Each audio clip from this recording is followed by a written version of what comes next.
Now, the previous two lectures, we looked at B cells, immunoglobulin and B cells. Now we're going to look at the T cells. Now, notice the T cell receptor as it's showing here embedded in the membrane. Look, 1, 2, 1, 2. It has 4 domains. It looks exactly like one of the arms, so-called arms, of an antibody.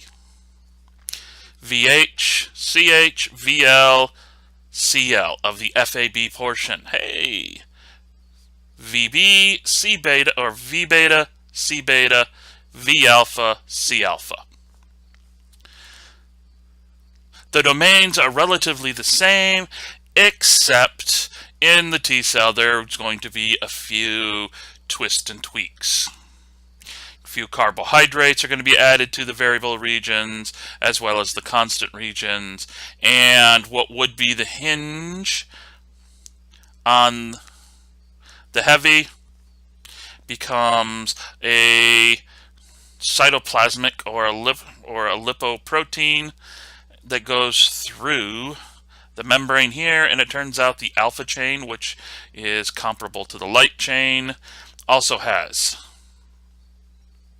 its own cytoplasmic tail. So this way, the T cell receptor, all domains, the alpha chain, beta chain, variable constant, are attached and anchored into the cytoplasmic membrane. One side, like we see here, beta on one side, it's going to be different. Class 1, Class 2 is going to have alpha 1, alpha 2. If it's Class 1, Class 2, beta 1, alpha 1. This interacts with specific T cell receptor. This interacts with a different T cell receptor. Based on what's here in these variable binding regions, which are going to be a bunch of loops and helices. The loops and helices are folded in such a way to give a cleft. Within the cleft is where different epitopes will interact. You see here, Class 1, Class 2, the helices and the loops will form the ridges, and down here in the cleft, this red you see here is a specific amino acid chain. Here, same thing. Alpha, beta, alpha, alpha, and the epitope, or I'm sorry, the antigen that binds into it, or specifically, yes, I guess it would be the epitope. Class 1 with the alpha and alpha can only bind short amino acid chains, 8 to 10 amino acids. It's going to bind it at the amino as well as the carboxy terminal. Class 2 with the alpha, the beta, it has the ability to bind much longer chains, anything that's 13 amino acids and longer. It's not going to be binding at the ends, it's going to have internal binding. The R groups from the epitopes will be interacting with R groups of alpha and beta.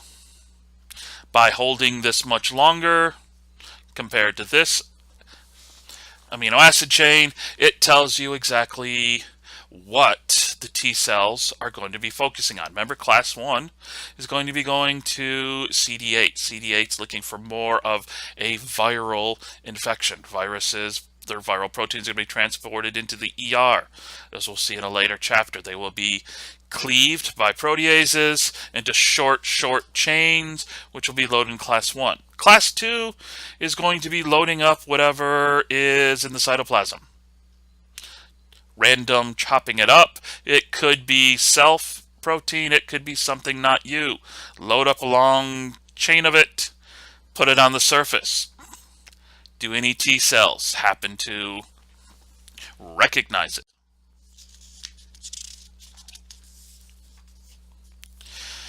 Because of what's going on here with the cleaving at the ends, we find that Class 1 has a broad peptide binding specificity.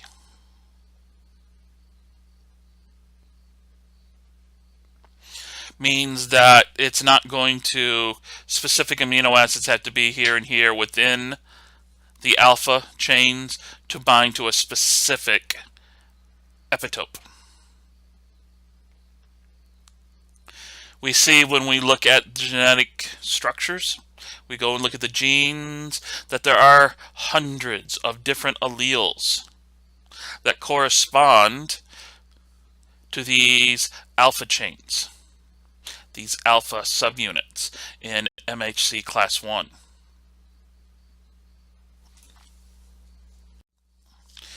But even with all these hundreds of different alleles, hundreds of different versions, there is still some method to the madness. When we go through and we isolate the genes, we isolate the amino acids, and we go through in sequence, we still see that there are some structural similarities, whether you're talking MHC class 1 or class 2.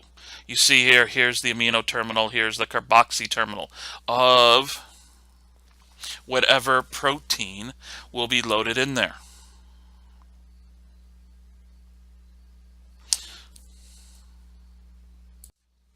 Now, these proteins that can bind into MHC class 1, you're looking at here at different peptides that were chemically eluted, chemically drawn out of MHC class 1s. You notice here it's very short. What is it? 1, 2, 3, 4, 5, 6, 7, 8. 8 and 10 amino acids in length. You go through each of the different boxes, shows you the different amino acids within the chain, and the only commonality they have is what's shown here in the green. The amino acid Y, and yes, I forget what Y is supposed to. Y is for tyrosine. F is for phenylalanine. Turns out tyrosine, phenylalanine closely resemble each other in their characteristics. So this is what they refer to as an anchor residue. The leucine, you see here, the valine, isoleucine, leucine, are closely related to each other. So these are anchor residues. These are the residues in the epitope that will actually interact with the R groups of amino acids in the alpha subunits. As long as these anchor residues are somewhat similar in their characteristics, it does not matter what is in the rest of the chain. The other 8 or the other 6 amino acids could be highly variable. These green highlighted regions are all that will interact with the MHC class 1. When it comes to class 2, that's going to be presenting to the T-cell receptor, well, things are a little looser here because of its job, who it's going to be presenting to, CD4 cells. It has to be a little looser in what it can bind to, a little looser in what it will allow to interact. So, again, highly variable with MHC class 2 as to what can be loaded into it. There is not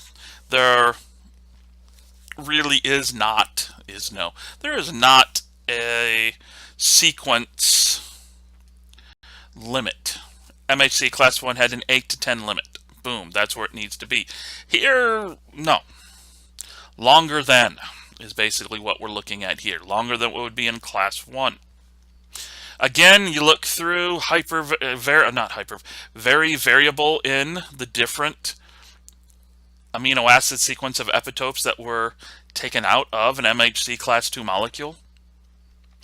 But again, we see here in the green, these are the anchor residues. As long as these happen to be one of these amino acids or something with similar characteristics, that polypeptide chain can load into and be held by MHC class 2 for presentation to a T-cell receptor. When you look at the T-cell receptor and you look at the MHC up here, T-cell receptor, Down here, the MHC. The little yellow worm-looking thing you see there is the epitope. You see that whatever class, MHC1, MHC class 2, there will be an interaction between the MHC and the B cell or the T cell receptor that is very similar. First interaction will be the T cell receptor peptides to the MHC peptides. As of right now, this epitope, this antigen in the cleft, has not come into play. First interaction is receptor and MHC. Their binding together will force and will induce a conformational change. They refer to this as an induced fit. T cell binds to B cell. Here you see variable A, alpha, beta, alpha, beta, alpha 1, alpha 2, beta 1, beta 2. T cell, receptor, and MHC. Them interacting will change not only the shape of the MHC molecule, but it will change the conformation, the three-dimensional shape of the T cell receptor. Then and only then can it interact here with, you see this red worm here, is the epitope that was loaded into the cleft of the T cell receptor. I'm sorry, that was loaded in the cleft of the MHC. No T cell receptor, no TCR, MHC interaction, no receptor, MHC interaction, then no conformational change, no induced fit. The T cell receptor will not be able to recognize that there's even anything in the MHC.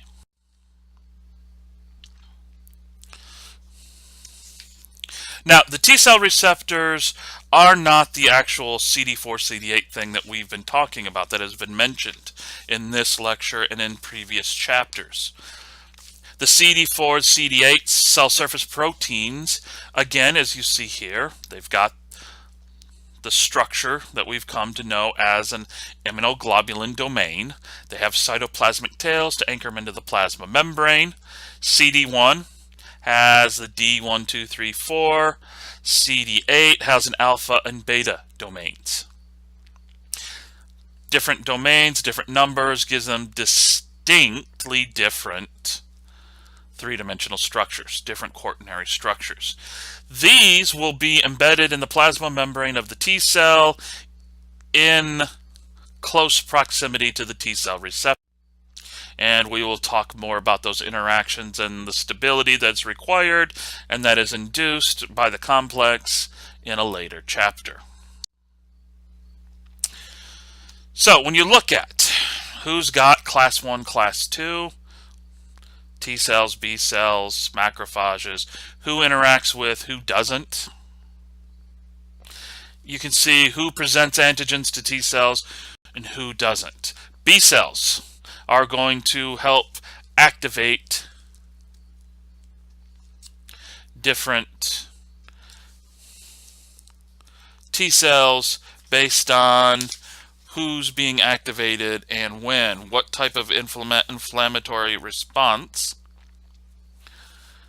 is being triggered.